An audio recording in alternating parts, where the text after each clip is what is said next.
Welcome to Bite at a Time Books, where we read you your favorite classics one bite at a time. My name is Bree Carlile, and I love to read, and wanted to share my passion with listeners like you.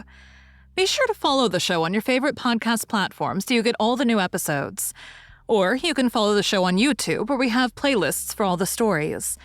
You can find us on all the social medias, at Bite at a Time Books, or on our website, biteatatimebooks.com, where you can also sign up for our newsletter for more information on what we're reading and what's coming next for the podcasts. We're a part of the Bite at a Time Books Productions Network. If you'd also like to hear what inspired your favorite classic author to write their novels, and what was going on in the world at the time, check out the Bite at a Time Books Behind the Story podcast, Tuesdays, wherever you listen to podcasts. Today we'll be continuing The Memoirs of Sherlock Holmes by Arthur Conan Doyle. The Gloria Scott. Bite 1. "I have some papers here," said my friend Sherlock Holmes as we sat one winter's night on either side of the fire, "which I really think, Watson, that it would be worth your while to glance over. These are the documents in the extraordinary case of the Gloria Scott. And this is the message which struck Justice of the Peace Trevor dead with horror when he read it." He had picked from a drawer a little tarnished cylinder, and undoing the tape, he handed me a short note scrawled upon a half-sheet of slate-gray paper. "The supply of game for London is going steadily up," it ran. "Headkeeper Hudson, we believe, has been now told to receive all orders for flypaper and for preservation of your hen pheasant's life." As I glanced up from reading this enigmatical message, I saw Holmes chuckling at the expression upon my face. "You look a little bewildered," said he. "I cannot see how such a message as this could inspire horror. It seems to me to be rather grotesque than otherwise." "Very likely. Yet the fact remains that the reader, who was a fine, robust old man, was knocked clean down by it as if it had been the butt end of a pistol." "You arouse my curiosity," said I. "But why did you say just now that there were very particular reasons why I should study this case?" "Because it was the first in which I was ever engaged." I had often endeavored to elicit from my companion what had first turned his mind in the direction of criminal research, but had never caught him before in a communicative humor. Now he sat forward in this armchair and spread out the documents upon his knees. Then he lit his pipe and sat for some time smoking and turning them over. "You never heard me talk of Victor Trevor?" he asked. "He was the only friend I made during the 2 years I was at college. I was never a very sociable fellow, Watson, always rather fond of moping in my rooms and working out my own little methods of thought, so that I never mixed much with the men of my year. Bar fencing and boxing, I had few athletic tastes. And then my line of study was quite distinct from that of the other fellows, so that we had no points of contact at all. Trevor was the only man I knew, and that only through the accident of his bull terrier freezing onto my ankle one morning as I went down to chapel. It was a prosaic way of forming a friendship, but it was effective. I was laid by the heels for 10 days, but Trevor used to come in to inquire after me. At first, it was only a minute's chat, but soon his visits lengthened, and before the end of the term we were close friends. He was a hardy, full-blooded fellow, full of spirits and energy, the very opposite to me in most respects. But we had some subjects in common, and there was a bond of union when I found that he was as friendless as I. Finally, he invited me down to his father's place at Donenthorpe in Norfolk, and I accepted his hospitality for a month of the long vacation. Old Trevor was evidently a man of some wealth and consideration, a J.P. and a landed proprietor. Donenthorpe is a little hamlet just to the north of Langmere, in the country of the Broads. The house was an old-fashioned, widespread, oak-beamed brick building, with a fine lime-lined avenue leading up to it. There was excellent wild duck shooting in the fens, remarkably good fishing, a small but select library, taken over, as I understood, from a former occupant, and a tolerable cook, so that he would be a fastidious man who could not put in a pleasant month there. Trevor Sr. was a widower, and my friend his only son. There had been a daughter, I heard, but she had died of diphtheria while on a visit to Birmingham. The father interested me extremely. He was a man of little culture, but with a considerable amount of rude strength, both physically and mentally. He knew hardly any books, but he had traveled far, had seen much of the world, and had remembered all that he had learned. In person, he was a thick-set, burly man with a shock of grizzled hair, a brown, weather-beaten face, and blue eyes which were keen to the verge of fierceness.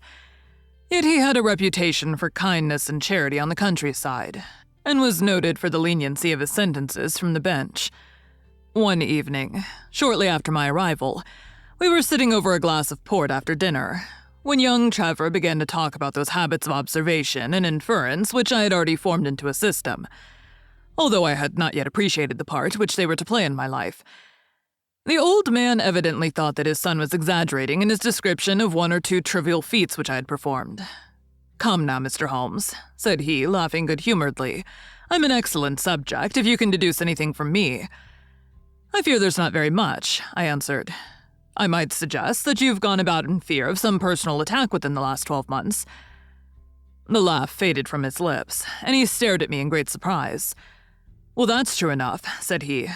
"You know, Victor," turning to his son, "when we broke up that poaching gang, they swore to knife us, and Sir Edward Hawley has actually been attacked. I've always been on my guard since then, though I have no idea how you know it." "You have a very handsome stick," I answered. "By the inscription I observed that you had not had it more than a year, but you've taken some pains to bore the head of it and pour melted lead into the hole, so as to make it a formidable weapon. I argued that you would not take such precautions unless you had some danger to fear." "Anything else?"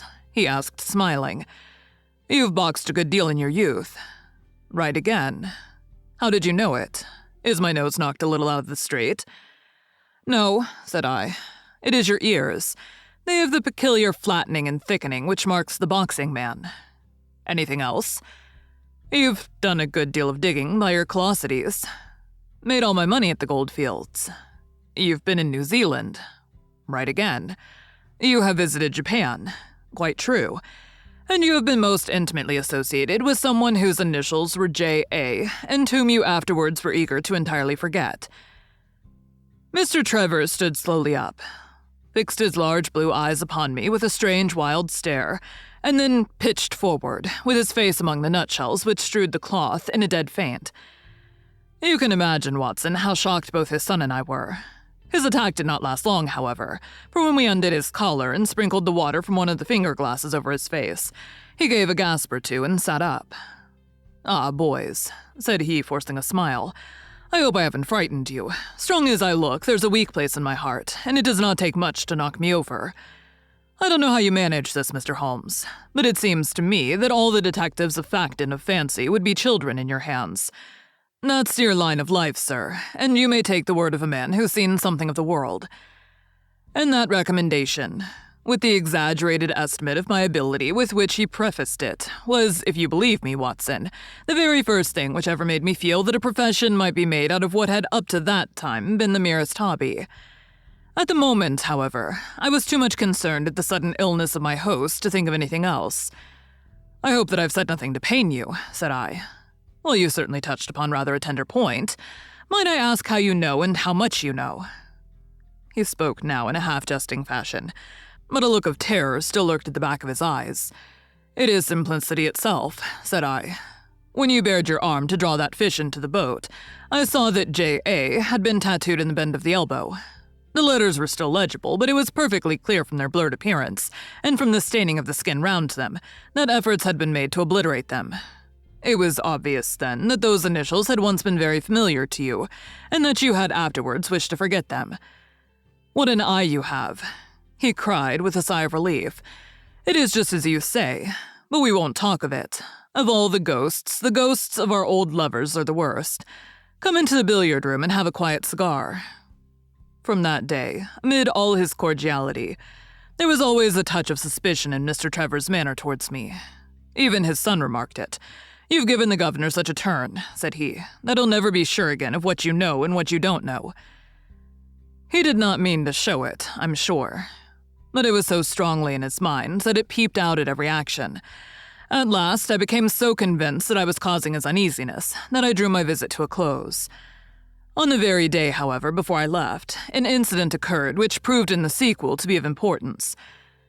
We were sitting out upon the lawn on garden chairs, the three of us, basking in the sun and admiring the view across the Broads, when a maid came out to say that there was a man at the door who wanted to see Mr. Trevor. "What is his name?" asked my host. He would not give any. "What does he want, then?" "He says that you know him and that he only wants a moment's conversation. Show him round here." An instant afterwards, there appeared a little wizened fellow with a cringing manner and a shambling style of walking. He wore an open jacket with a splotch of tar on the sleeve, a red and black check shirt, dungaree trousers, and heavy boots badly worn. His face was thin and brown and crafty, with a perpetual smile upon it which showed an irregular line of yellow teeth, and his crinkled hands were half closed in a way that is distinctive of sailors. As he came slouching across the lawn, I heard Mr. Trevor make a sort of hiccoughing noise in his throat, and jumping out of his chair, he ran into the house. He was back in a moment, and I smelt a strong reek of brandy as he passed me.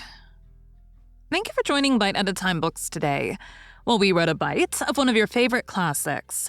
Again, my name is Bree Carlile, and I hope you join us tomorrow for the next bite of the Memoirs of Sherlock Holmes.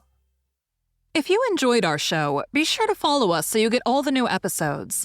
We would also love for you to drop us a rating on your favorite podcast platform. You can catch us on all the social medias at Bite at a Time Books, or check out our website, biteatatimebooks.com, where you can sign up for our newsletter. Our show is part of the Bite at a Time Books Productions Network.